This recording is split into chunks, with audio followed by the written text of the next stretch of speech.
Hello and welcome back to the Analytics FC podcast. I'm your host Chris, and today I'm delighted to be joined by Tofa Fakunle. So Tofa is currently Assistant General Manager of Canadian soccer team Cavalry FC. So they are based out in Calgary and they compete in the Canadian Premier League. So before his current role, Tofa was at the same club, the operations manager, and then before that he was also a professional player. So he's transitioned from a player to a more administrative role that now encompasses things like budgeting, scouting and recruitment. So in this conversation, we speak around Canadian soccer as a whole. So I tried to get a feel for what the landscape looks like and how the leagues kind of compare to things like the MLS Next Pro, and also what goes on underneath the Canadian Premier League. So there's only a league of 8 teams, so it's a relatively small but also very new league. So I wanted to get a lay of the land of Canadian soccer as a whole. So we also speak about the different areas and regions that Tofa and his team scout in and how they are often restricted to bring in players on free transfers, but then they, in some cases, can then pass these players on and sell them on to different clubs to generate income for the club. So we talk about some of the previous transfers that Tofa has been involved in. So if you are interested in learning a little bit more about Canadian soccer, then this is the episode for you. So without further ado, let's bring Tofa into the conversation. Tofa, welcome to the podcast. How are you doing today?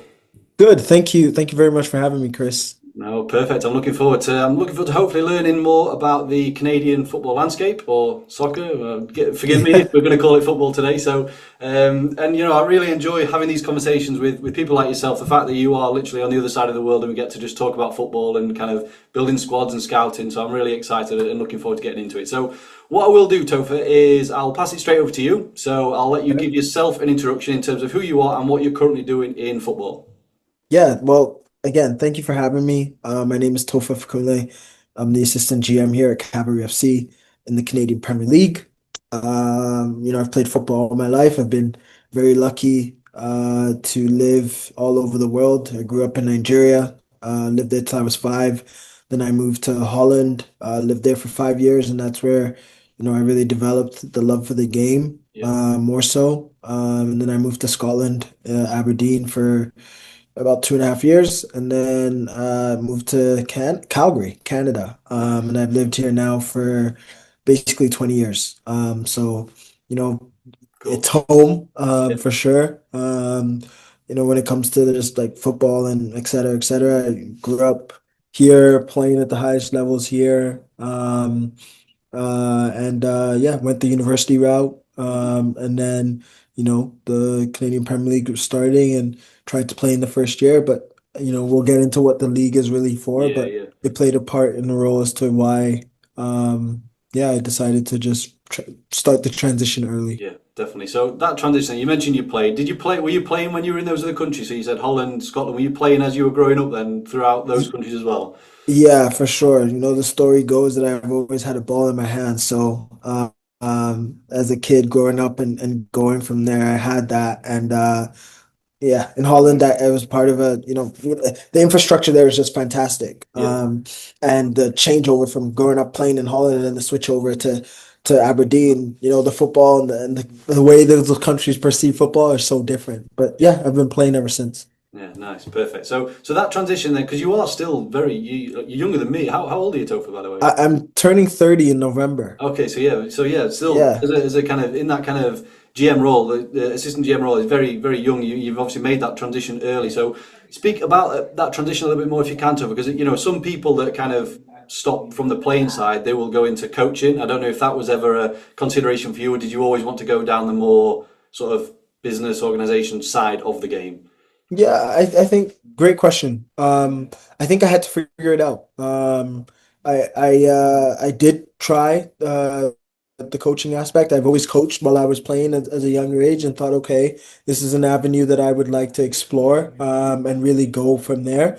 Ultimately, I got my B license and all these different things, but at the same time, I was doing my education, playing fantasy football or, doing the things that are like interesting, like what goes on behind the scenes. And obviously Tommy Whelan Jr., who's our head coach and general manager here, he's known me for a long time and just gave me an opportunity to get into the front office. And I had taken my master's in industrial and organizational psychology, Hmm. which was basically you build the best possible environment for your people to succeed, right? It's good for the organization and it's good for the people.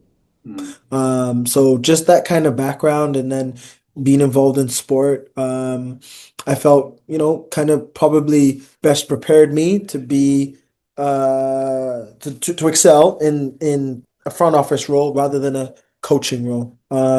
Obviously, I still listen to the tactics and all these different things. I completely understand them. I understand what you have to Yeah.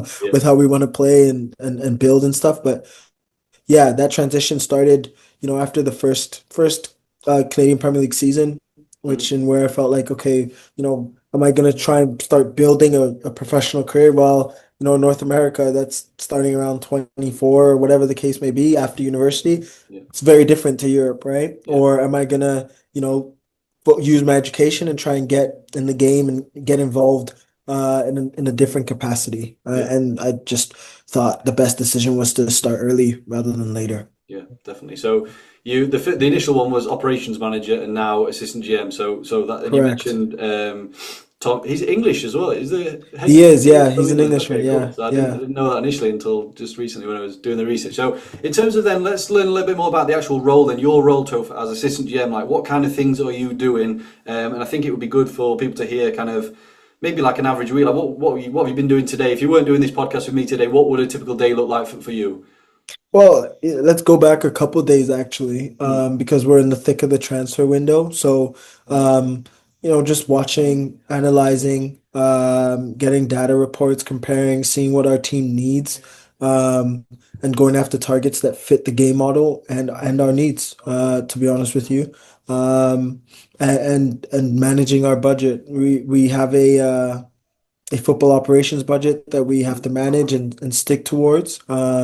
And that is my responsibility to manage as best as I can. And yeah, I do my best to the manager says, Tommy says, this is what we need. This is what, so I do my best to try and execute that.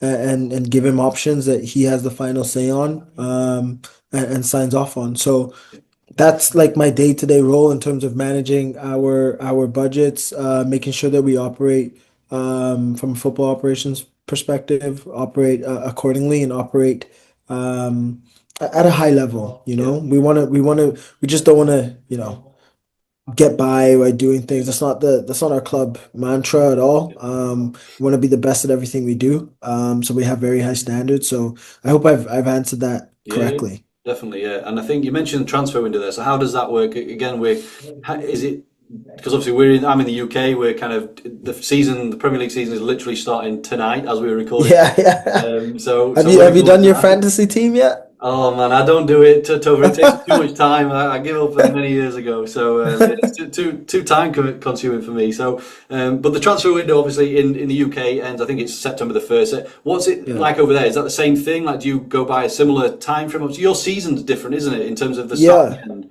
Yeah, yeah. So I'll go into a bit of that. I think, our season is quite unique because we have cold weather here. Very cold. It gets like -25, -30 Yeah, sometimes. So can't play outside throughout the whole year. And I'm just looking at my big calendar here, but mm, I'll start from the end. From the end of our season ends in November. Okay. yeah, If you win, we're the champions. We're defending champions right now. You get into a competition called CONCACAF Champions Cup, which starts in February. Um, and so therefore preseason probably starts in January. yeah, CONCACAF Champions Cup is basically like the European Champions League yeah, just for North America, Central America, and the Caribbean. Okay. This season we played against Pumas, historic club. Aaron Ramsey just went there, yeah, and et cetera, et cetera. In a two-leg tie, we lost 3-2.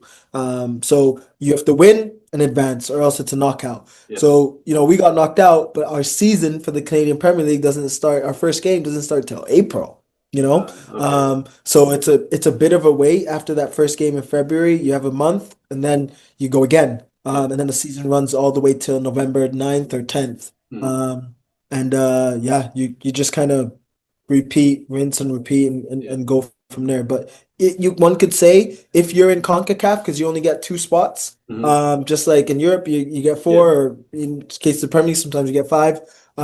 Your season can run from January to November. If not, right, your season's going from like February till November. And what's the window? So you mentioned can you bring players in now then, Tofa, into Yeah, so perfect. So our transfer window for the summer opened on August 21st or the okay, 24th, sorry. yeah, Or July 24th, sorry. And hmm then it closes on the 21st of August. So okay, yeah, it's like it's basically a 4 week span because yeah, that's like it's like your winter window yeah, yeah, essentially. yeah, But it's obviously in the summer for us. And then our winter windows are much longer, just like your summer windows. yeah.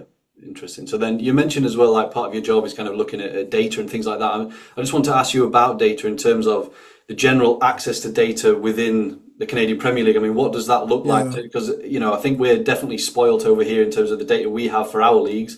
I don't Yeah. really know exactly what it looks like over there. So well, firstly, do you guys have like a club analyst as an analyst in-house? Do you have that? But then also Yeah. data for the maybe players that you're looking at. Do you have access that you need? Yeah, I think this is a great question. We're very focused on data, but we use it within context. Mhm. And yes, it helps us with decisions for sure, but we're not like we also watch and feel the game. You know what Yeah, I mean? yeah. You've got to have a balance there. We do have a video analyst and we do have someone that helps us with data as well. Hmm. That's part of the club, which is, really, really important because I don't know everything about data. So, Yeah. having experts help us with that is massively important. Mm. We don't have the biggest budgets in the world per se, Yeah. but things like Y Scout, and some of the other scouting platforms that we use, like Skill Corner, which gives us physical data. We've Yeah. got a head of performance who breaks that down, who used to be at Middlesbrough, so we can analyze players physically. And then stuff like Transfer Lab and Yeah. different things like that that help us really understand, strengths and weaknesses of players is really cool. And we built our own kind of platform, our app that we're working on that is really particular to how we play in our game model so that we can see like, okay, what's going on with that? What do we need to change? And just gives us an overview of performance and et cetera, et cetera. Yeah. Interesting. So in terms of then budgets and stuff, is it very uniform across the league? So it's only a small league. There's eight teams in the league. So Correct. Yeah. and I presume you have kind of rules and regulations similar to the MLS where you would have a certain salary amount to spend. Does that also go for things like any other infrastructure, whether it be data provided? Like, are all the clubs on a level playing field, or is there some that are a lot more or less richer than the others? Yeah, listen, I think every club's on the same playing field when it comes to the salary cap. We Mm, have a salary cap of around 1.2 or something like that, mm, um, million. That yeah, you have 23 roster spots. So it's not like, we say this to everybody, every player who comes in here. We're not gonna make you rich playing here, but we will give you, an experience, yeah, something that you can say, wow, that was awesome. You'll play in really good games. We play against MLS opposition. We've beaten MLS and Liga MX opposition, yeah, right? So it's if you come here, it's a platform that you can go on to use to be sold, and I'm sure we'll discuss about the players that we've moved on. yeah, But yeah, it is very even. Everyone has the same salary cap, but then investing in your infrastructure and your staff, that obviously doesn't hit the staff part. Yeah, we have a yeah, salary cap for that, but like it doesn't when you talk about infrastructure and et cetera, your club has, your wish. You do yeah, yeah, whatever you, yeah. you would like to do to Yeah. make sure that you can function as a football club. Yeah, interesting. So, you mentioned it's kind of a small team. You said yourself, you've got Tommy. Like, I just want to kind of paint a picture of anyone else that may be involved in the recruitment process, so like maybe scouts Nice. or things like that. So, can you kind of talk Yeah. around, any other people that are in your team that play a part in bringing players in? Yeah, obviously we've got Jay Wildon's also involved in that. He's the TD for the club, Yeah, handles a bunch of stuff for our youth players, but also involved in the recruitment process. And then our head of performance, right, to tell us physically, which players are at it, which players, may not necessarily fit or have the physical capacity that we need. yeah, But yeah, they are part of the recruitment team and help us immensely with that. And Tommy obviously is the manager. He's got the final say, and the check mark on what happens. yeah. So, also interested to kind of learn about the the regions and areas and maybe the leagues, like the geographical where you're actually looking for players to. So, like Yeah. I think people get the picture. You've said yourself, you haven't got a huge budget. You're not splashing hundreds of thousands, millions on players. You've got to be strategic with the players that you bring in. And obviously For data sure. helps you do that as well. But in terms Yeah. of like where you're looking, is that like looking at youth? Is it looking to, America? Is it Europe? Like what kind of areas are you looking? Or maybe all of them, but Yeah, all over. I think we good example. We signed a former Arsenal and West Ham defender, Levi Lang. mm, He was at I think League Two or League One with Cheltenham, I believe. yeah, And also played in the National League. So players who have got that good experience, that good background, with good academies like he did with Arsenal and West Ham. yeah, We shop in those areas. They're still young enough that they can come use us as a platform and go on to succeed. We shop in Holland, the second division there, shop in Scandinavia, the Finland, Sweden, Norway, etc., etc. mm, Belgiums of the world. We shop all over, and obviously in America as well, because that's also a big market for us. yeah, If you look at the MLS Next Pro, obviously it's got a lot of young up and coming Canadians, which obviously is our primary market, because we want to develop Canadians and move them on. But yeah, we're very open. We're not obviously I'm not shopping in Liga or the Premier League. yeah, For players like that, we can't afford them.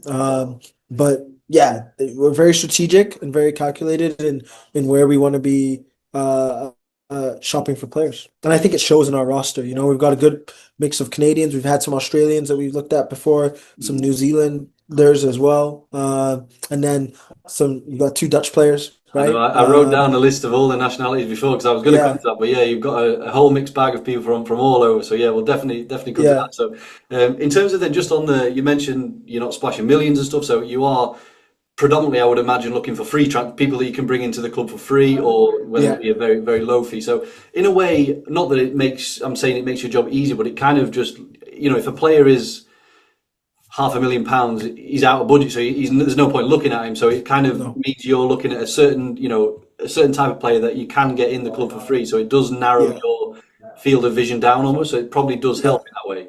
For sure, but then, not every player understands, the Canadian Premier League and also the project of it, right? So it's like, oh, like, do I really want to go all the way to Canada to play Mm, football? I don't know much about it. But then when we educate them and they see things, they're like, oh, wow, this yeah, is really cool. This is really good. I'd love to be a part of this experience, right?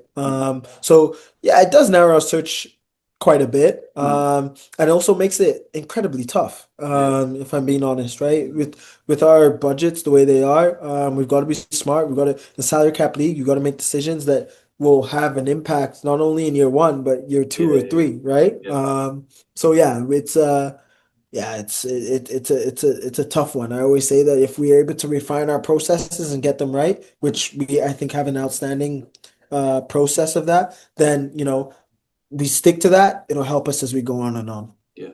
So what we'll do now then is you mentioned kind of getting the players buying to understand the Canadian Premier League in terms of Hmm. what it's about and stuff. So just for those listening, because again, before I started researching for this, Topher, I'll be honest, I know very little about the CPL in terms of it is Yeah. it's a small league. We mentioned it's only got 8 teams in there. It's a relatively new league, which correct me if I'm wrong, it's only what 7 years It's old. 7 years old. 7 years Old, old. so Yeah. very very young for a league. So obviously it's very in its early days. So I just wanted to kind of so do you play each other 4 times each then? Is that so you Correct. 28 Yeah. 28 game season obviously, and then you Yeah. mentioned the kind of playoffs and stuff. So some people they're listening obviously I've had guests on previously in terms of in the MLS, and people will notice there are some Canadian teams that are competing in the MLS rather than that. Yeah. So I just want to kind of just talk around that in terms of where does the MLS fit in? Where does the Canadian Premier League fit in? But then also, you mentioned the MLS Next Pro, but then what happens underneath the CPL in Canada in terms of is that regionalised? Are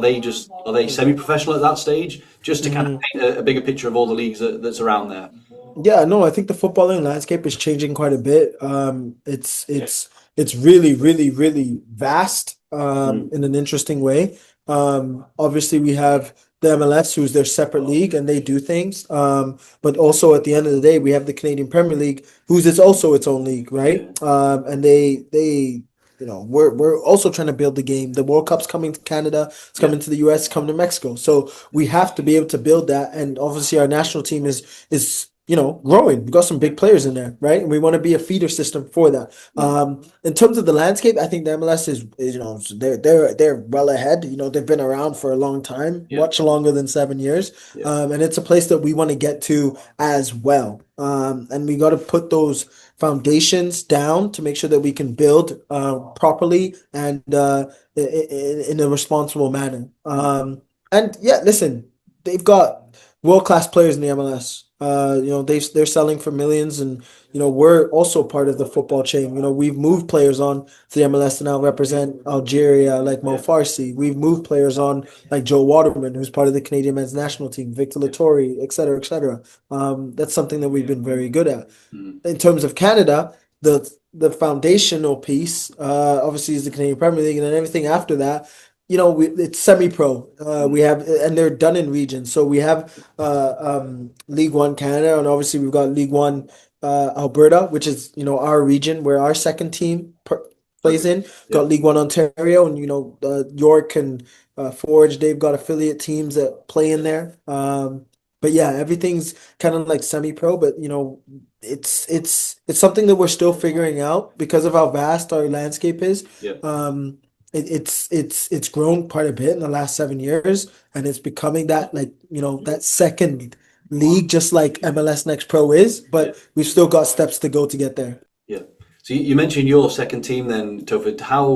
How far down does that go? Do you have younger teams in that, like in terms of like academy teams and stuff, or is that more? Do you do drafts like in the MLS? Like how do you kind of get and promote youth into your squad? Yeah, so we've got our second, so we've got an academy that we're working with. And we're launching it, ourselves. It's our own. We keep everything in-house. We invite the best possible players in 2008, 2009, 2010, and we work with these players. And from there they can get into our second team, which is Cavalry FC 2. And then from there, what we want to do is, okay, who's ready? Who can make the jump into the first team? Can they do it? If they're not ready, then we advise them to go to university and work there and play there. So that, it's also a good environment for them to foster that, to learn, which is very similar to the MLS, where they have the MLS draft. We also have a U Sports draft, which is for the Canadian universities, right? And then, if they're in there and they're playing well and doing them, after a couple of years, we're like, oh, okay, we'll draft you. Come in, do preseason. Let's see how you are. And we found some gems in the U Sport draft, and it's just a part of their development. And I think that's okay to accept here in North America, that the university system, it plays a role, but and also does the academy, which is why you've got to have good. We've got a head of youth development that plays a huge role in that. His name is Francesco Bardolillo, in terms of helping us develop those young players that we can put into the first team, and then ultimately also move on, right? But yeah, we look at it as a whole and do both. Yeah. So what about so obviously you played yourself. So were you playing in them regional leagues before you then went to the first team? Is that what path you taken? So yeah, it's all changed even since I've stopped playing. But ultimately, yeah, we had a league, we had a team that competed in the USL League Two. So we were actually part of we're a Canadian team competing in an American league, right? We didn't have the League One Alberta at that time, which was Canadian, or League One Canada. So by doing that, we actually, the year before, we had won it as a Canadian team competing in USL League Two. And then, before going to the first team, we're still competing in there and doing bits, but it helped. It really did help, players get ready. Because what we had in Canada just wasn't quite good enough yet. Now it is. It's growing and developing rather quickly. Yeah, cool. So we're going to go back to what you mentioned earlier in terms of the different nationalities in your squad. So obviously there's Canadians in there, and again, I'm just going to read a few off because I did make a list of this. So you mentioned English, we've got Dutch, French, St. Lucia, Somalia, Moldova, Bangladesh, Philippines, Germany. That's all from. Hopefully that's up to date. That was from the roster list on the website. So obviously there's a whole range of different nationalities there. So I'm interested to ask you about the kind of age profile of the squad? Do you relatively get younger players, or are you getting players more Mm, towards their end of the career, or do you try and mhm. strike a balance in there? So how do you kind of think about ages when you are kind of building and constructing your squad? Yeah, so we like to look at it in kind of four phases. We've got the youngsters who are up and coming. And with our league, you need to have at least three players that are uh U21 is what we call them, because in Right, our league you need 2,000 under 21 minutes that right, they've got to play as a collective. yeah, Okay.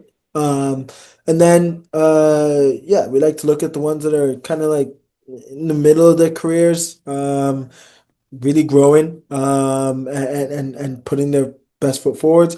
Those who are in their prime, who are, yeah, like they're at their peak of their powers. And then, we have a fourth category that's a little bit older, the experienced, yeah, that are there and can act as a guide. And we like to have balance between all those, that mix. We don't want to be too young, because then you've got no older players to kind of, push them and yeah. help the youngsters grow. And we're also about winning. We're a very successful club in the Canadian Premier League, since the start, and believe that you need a good mix of older, middle-aged, and youngsters to really push an environment and a culture, and a habit of winning. Mm. So the majority, obviously, there are a lot of Canadians in the squad. Where would the majority of them come from, Tofa? Would they be young? Because again, I don't know are they young ones that Yeah. have gone through that second team of that, or have they been maybe they played in the MLS and come over, or they've done the university route? Is it a total mixed bag, or is there a kind of a favoured pathway for a Canadian footballer? Yeah, I think it is a bit of a mixed bag, because we've got players that have come through the university system, we've got players that have come through the youth system, and then we've got players who have come through the MLS academies that maybe haven't cracked, the Yeah, MLS first team or the MLS system. yeah, So, that makes the MLS Next Pro, right? The whole scouting of that yeah, very holistic. And then you've got some those are the youngsters really, and then you've got some Canadians that, like Shamit Shom, who's played 50 games in the MLS, right? yeah, Who, started his career way earlier, and is now with us and is excelling. Got players like Michael Baldisimo, same thing, played 50 or so games in the MLS. So, it's a good mix of Canadians who started their professional career before the Canadian Premier League started, and, have that experience and have been a part of MLS environments. And then you've got the youngsters who maybe some of them have that MLS academy experience, and then some of them don't and have, yeah, come to the university system, like Max Peepgrass, who's been with us for, a couple of years now, that we've drafted and just honed and just mm, waited for his time to really blossom. And then also people like Maël Henry, who was with CF Montreal in his academy, and mm, remember watching him play against us one day, and was like, Tommy's like, yeah, that's a yeah, good player, and now yeah, he's here, right? yeah, So yeah, it's a mixed bag. yeah. Nice. Spitting some stats as well, some appearance stats for some of them players as well, Topher. I like it. Yeah, So I'm gonna I'm gonna test you a little bit more, just in case in terms of the rules around the roster building. So you mentioned the rule of the younger under is it under 21? The younger players have to play a certain correct. amount of minutes. So first Yeah. question, if do you what would happen if the younger players didn't play that amount of minutes? Let's say would you get fined for that, or how does that? I don't think anyone knows the punishment. You don't want to find out, I I want to think. find out. Okay, so But yeah, it is a big punishment, because it goes against everything that, we're trying to build here in terms of a league yeah, for Canadians and also developing Canadians. yeah, So if you don't play those 2,000 minutes, like, you're mm, not really bought into the vision and what the league is for, right? yeah, Yes, we're about winning. Don't get me wrong. Titles are important. mm, Every club is chasing that. yeah, But if you're not able to, um, you know, balance that with development as well, then, it sends the wrong message. yeah. So yeah, don't be the first assistant GM to break that rule, Tofa. No, no, never. I wouldn't advise that. So in terms of then other rules, is there? Did I see there was a certain rule in terms of can you only have so many international players as well, and any other Yeah. rules that I'm missing basically that you can kind of inform us of? Yeah, so you can have seven international spots. Hmm. So you can only have, again, you only have seven. Then under 21s, you can have up to three, but like Yeah, you can have a minimum of three. You can have more than yeah, that. yeah, However way you want to do it, it's up to you. You have 23 roster spots. And then ultimately, at the end of the day, we've got another category called the exceptional young talent contract category. These are players that are under 18 that can sign a contract that doesn't hit our salary cap. Right. That obviously it's called exceptional young talent, so they have to show that they really are, because it's an investment from the club to Yeah. really invest in these young players, to give them an opportunity, give them a chance, and then move them on. There's been some young players who have signed that I think one from I think it was Vancouver FC in the league. He went to Club Bruges, right? After signing an EYT and getting some minutes. So yeah, it's definitely possible, and those are the categories that we work within to really push the league forward Mm. and develop as we go on. But those are the rules. It's not as complex as it may seem, but Yeah. when you start to dive into the weeds, there are things that you got to figure out and make sure that you execute on. Yeah. No, I do like the rules that are in place to promote youth and growth of, improving the game in Canada. Because I think when you are kind of trying to build out squads, maybe over here in the UK, and you don't have those sort of rules as such, you got to think about things like, you want to have a good depth in your squad, but you also don't want to stifle the development of a young player that's coming through. So, and I suppose that's Correct. where the loan system comes in as well. I mean, are you Yeah. guys active in the loans? Like, how do you think about loans? Do you have many loan players in your squad, Topher? Yeah, it's a great question. We are active in the loans incoming, and we are, one thing that I think that we're trying to step up is our outgoings as well. Yeah, For young players who might need a different environment. And what kind of environment can they go in so that they actually play, yeah, right? Play, develop, and learn. So put them out of their comfort zone a little bit. So yes, we do good work with loans, I believe incoming. Where can we improve? For sure, outgoings, and finding those good environments for these players to succeed. and what's your kind of? Are you the one in the club that's having conversations with players' agents and stuff? Is that part of your role? And how are you kind of how are you building up your network really in terms of speaking with clubs? You mentioned all these different countries that you kind of Yeah. doing business in. So how does that look in terms of your network? And are you the one that's kind of speaking with agents during the process? Yeah, I speak with a lot of agents. Our general manager Tommy as well speaks with a lot of agents, and we work in tandem to make sure that we get it done.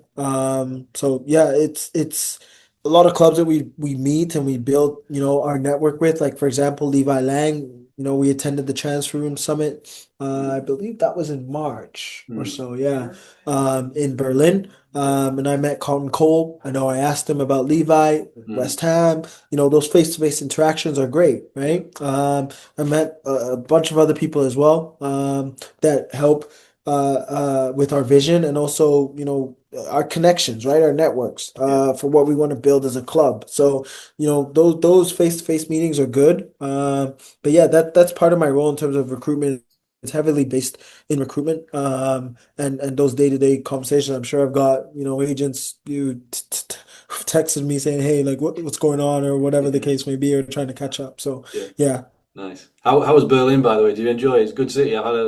Been there it a few is a times good. now. You enjoy? Yeah, it's a good city. I've been when I was younger when I lived in Holland, but obviously going back there, like honestly, I didn't get to see too much. I saw a bit of the wall and blah blah Mm. blah, but yeah, it was pretty busy while I was there. Yeah, yeah, nice, nice. So, in terms of then, again, still on kind of building squads and bringing players in, Topher. So, obviously, the main aspect you're watching the player, you're looking at the data, but I want to also look at other things which might not be easily as measured. You mentioned your psychology background, almost in terms of that, Mm, the personal touch in terms of bringing players in to build you can bring the best players in, but if they're not cohesive and they're not getting on with each other, it's not going to work out. So I just want to ask you how you think about that in terms of, players' integrity, character, and bonding together as you're bringing them in yeah. from all these different places.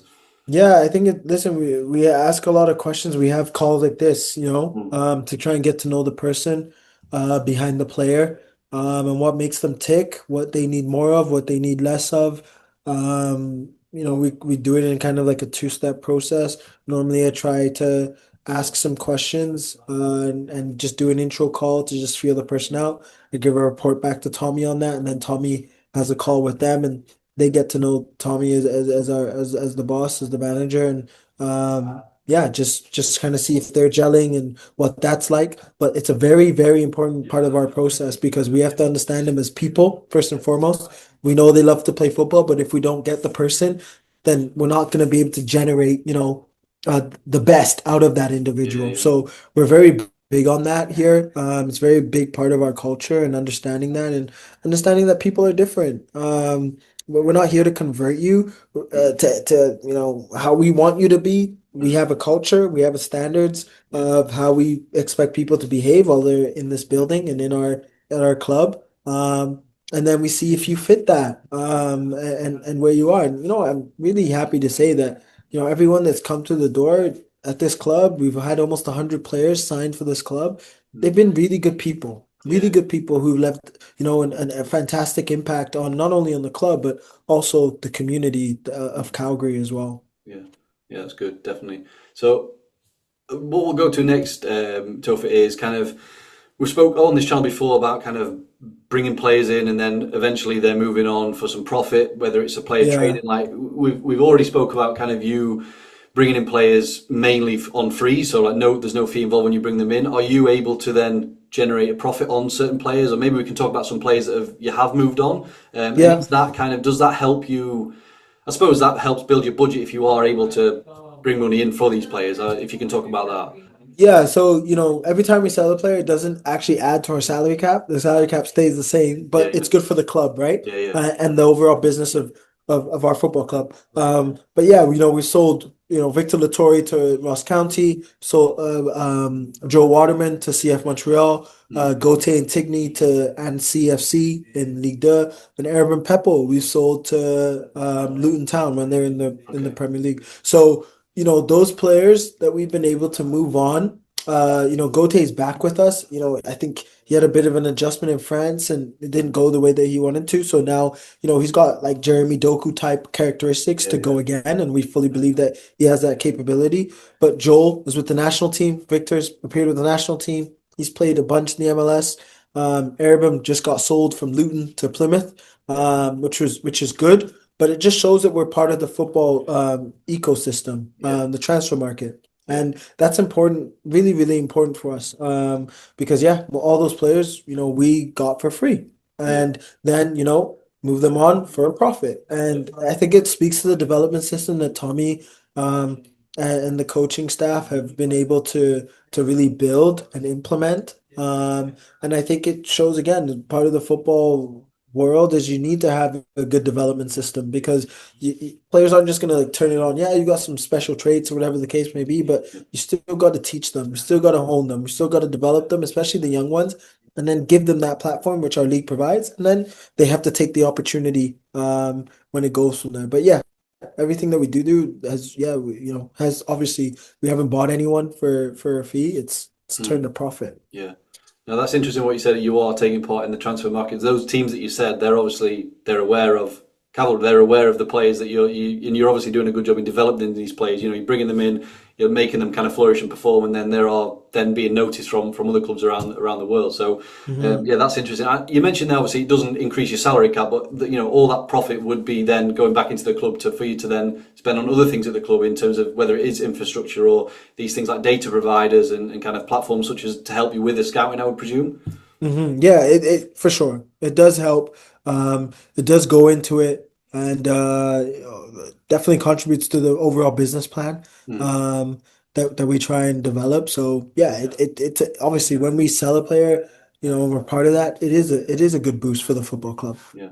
Definitely. So one aspect of your role you mentioned earlier is kind of the budgeting. So you've got to make sure the pennies are spent correctly and everything kind of you get good value from that. So I always like to ask people in positions like yourself, Topher, in terms of, you mentioned you do want to win, but obviously you've got to do that sustainably and you've got to kind of look ahead.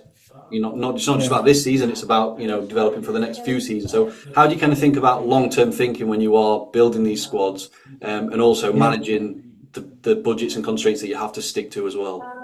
Yeah, I think in the salary cap league, like you have a cycle.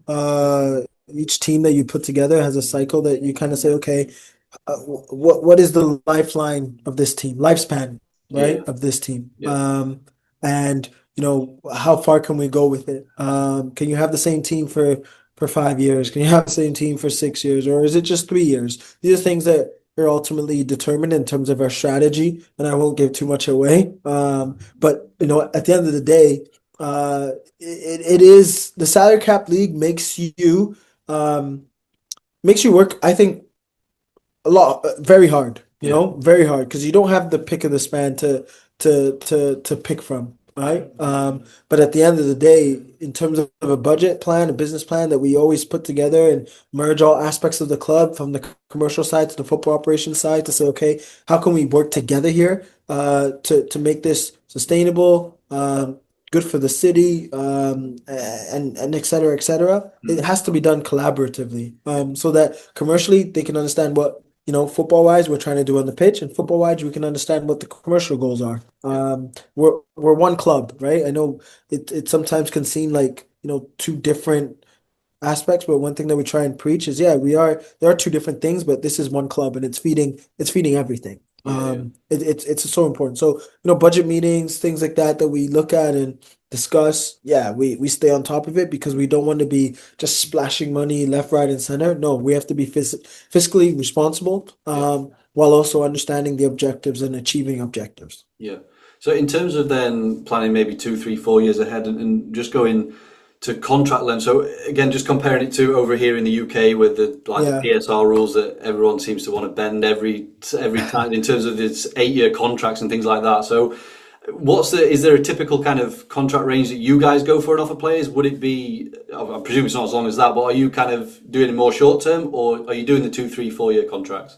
Yeah, I mean, we tend to do like a 2+1. Yeah. Okay. 2+1, I think, has served us really, really well. And then sometimes you have to adapt a little bit, depending on the situation. It might be a 1+1, or it might Yeah. just be a 2 year, 2.5 year. Like, we're very flexible with that, but for the most part, we do like the 2+1. Yeah. Um, uh, Keeps the team, like, the building that, right, for Yeah. a Yeah. certain amount of time. You kind of know, okay, great. This is how long we are with these players in this type of project.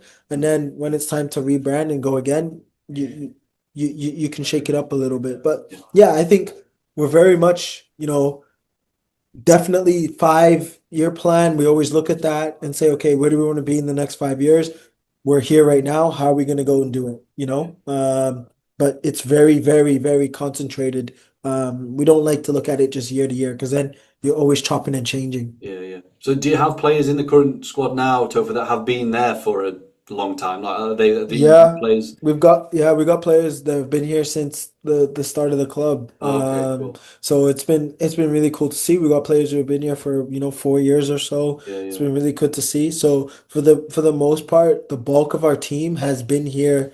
I would say for decent amount of time, yeah, right? yeah. 4 to 5 years at least, which is important. Mm, definitely. So I wanted to ask you, kind of looking forward then, Topher, in terms of, we've said the league is very young, and correct me if I'm wrong, there's no promotion relegation in the league currently. So No, in terms no, of the next maybe 5 to 10 years, what do you think, or more, what do you hope? Maybe, I don't know if you've got ideas yourself in terms of what does yeah, the Canadian football. You mentioned the World Cup is obviously coming next year, so that'll be a yeah. lot of interest. So, what would you like the footballing landscape to, or maybe what do you think it will look like in 5 to 10 years in terms of maybe growth, more Yeah. exposure and all of that sort of stuff? I think it's really exciting. Like I said, the Canadian men's national team, you got some big players on there. Alfonso Davies, Jonathan David, Yeah, Tejan Buchanan. You got some, decent players. Estacio at Porto.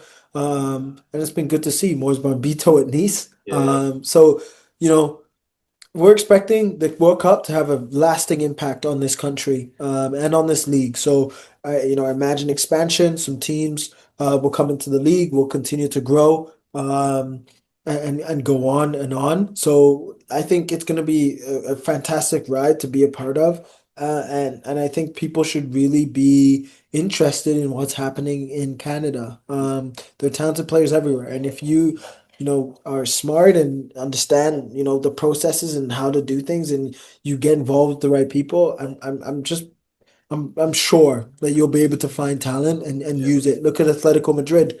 They've got a club in the league. So, they bought in that way, and I think it was smart for them to do so. And I think, as we go on the World Cup, et cetera, it's gonna grow. yeah.